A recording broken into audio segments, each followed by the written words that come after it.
Bismillahirrahmanirrahim. Assalamualaikum warahmatullahi wabarakatuh. Perkenalkan, nama saya Ayu Mutiara. Saya dari Prodi Administrasi Publik, NIM saya 18101022. Di sini saya akan membahas mengenai pengendalian dan evaluasi strategi di bidang pemerintahan, contohnya di kelurahan.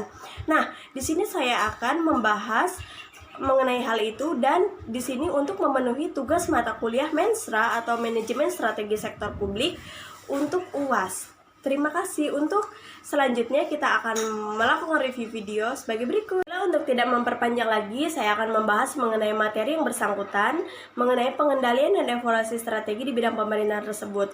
Untuk tidak memperpanjang kembali, kita akan membahas materi tersebut. Ciao.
Baiklah, di sini saya akan membahas mengenai pengendalian dan pengevaluasian strategi di bidang pemerintahan, yaitu di kelurahan. Nah, pada tahapan ini, sebelum masuk ke pembahasan inti, maka saya akan membahas terlebih dahulu apa itu pengendalian atau evaluasi strategi. Jadi pengendalian itu merupakan suatu tahapan yang dimana seseorang manajer yang mempunyai suatu tugas ataupun wewenang dan dia mampu mengendalikan unsur-unsur tersebut. Jadi dalam hal ini ketika kita melakukan sesuatu, maka dalam hal ini kita akan mendapatkan suatu proses pengendalian atau dapat mengukur atau mendapatkan tolak ukur dari kinerja yang kita dapatkan. Nah, setelah itu pengendalian ini merupakan suatu proses di mana apa yang kita rencanakan itu akan terjadi apabila kita mendapat suatu tugas. Proses pengukuran kinerja itu dibagi menjadi beberapa hal. Yang pertama itu kinerja yang kita lakukan itu akan diukur oleh proses dan strategi yang dilakukan oleh suatu instansi tersebut. Yang kedua itu ialah mengukur hasil standar kinerja yang dilakukan oleh karyawan tersebut dengan standar kinerja yang terjadi di instansi tersebut. Yang ketiga itu bagaimana cara seorang karyawan tersebut dapat mengevaluasi dirinya agar dia dapat mampu mengukur suatu kinerja yang ia lakukan terhadap instansi tersebut agar lebih baik untuk kedepannya. Tahapan kedua dari setelah pengendalian yaitu evaluasi. Nah, evaluasi ini di mana seseorang dapat mengevaluasi dirinya sebagai seorang karyawan agar dia dapat mampu mengukur kinerja yang ia lakukan terhadap suatu instansi tersebut, agar dia dapat mengukur dan membandingkan standar yang dilakukan oleh pemerintahan tersebut dengan standar kualifikasi yang ia miliki. Dalam hal tersebut kita harus memiliki keunggulan, kelayakan, bahkan suatu hal dan keyakinan pada diri kita agar kita dapat percaya diri dalam melakukan hal apapun.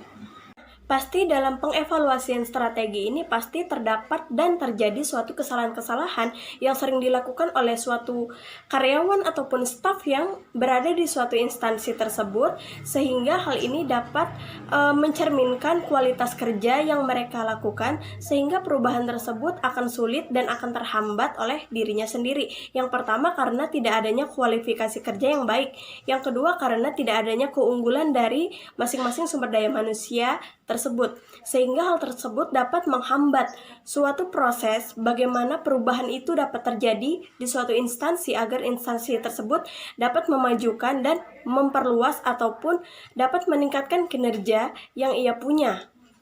Dari pembahasan yang saya lakukan sebelumnya, saya di sini mengambil di bidang pemerintahan, yaitu di bidang kelurahan, yang dimana saya mengambil bagaimana suatu kinerja atau pengendalian atau pengevaluasian strategi dari staf-staf ataupun karyawan yang berada di Kelurahan Sungai Lekop ini dalam melakukan kinerjanya selama mereka bekerja dalam suatu instansi tersebut.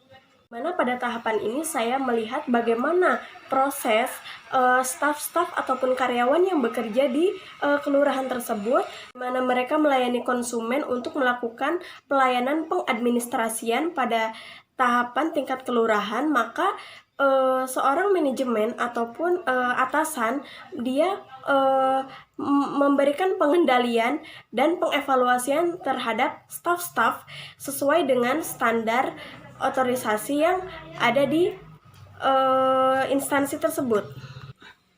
Jadi pengukuran pada staf-staf ataupun karyawan yang berada di Kelurahan Sungai Lekop, secara umum terdapat dua metode dalam pengukuran tahapan ini. Yang pertama itu metode keuangan, yang dimana metode ini terdapat di adanya laba, margin, pangsa pasar, dan lain sebagainya.